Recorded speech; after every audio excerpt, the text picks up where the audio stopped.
అందరికీ వందనాలు. ఒకసారి ఈ వీడియో చూడండి.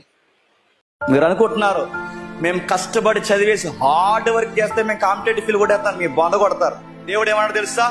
యథార్థవంతులే వర్ధిల్లుతారు, ఆశీర్వాదకరంగా మారుతారు. మీరు అనుకోవచ్చు మరి బయట వాళ్ళు కొంతమంది వాక్యాలు తెలియకుండా ఉద్యోగాలు కొడతారంటే అందుకే ఉద్యోగం అర్ధాంతరంగా పోతున్నారు.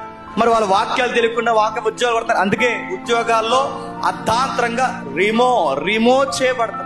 సర్వీస్ నుంచి వైదొలుగుతున్నారు. ఎందుకు? వాళ్ళ స్టేట్మెంట్, వాళ్ళ అడ్మినిస్ట్రేషన్ చేయలేరు.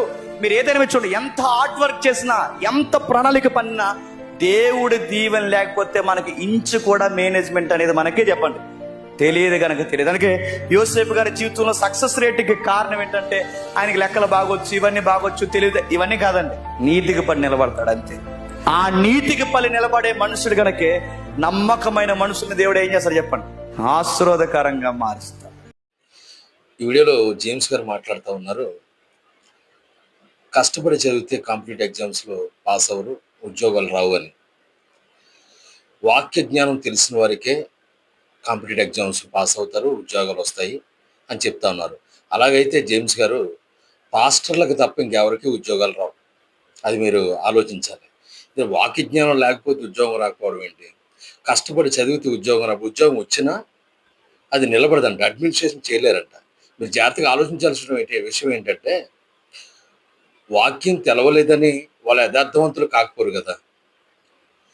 వాక్యం ఎలా ఉందో వాళ్ళకి తెలియకపోవచ్చు, కానీ వాక్యానుసారంగా జీవిస్తారు. యథార్థవంతులు అంటే నీతిమంతులు.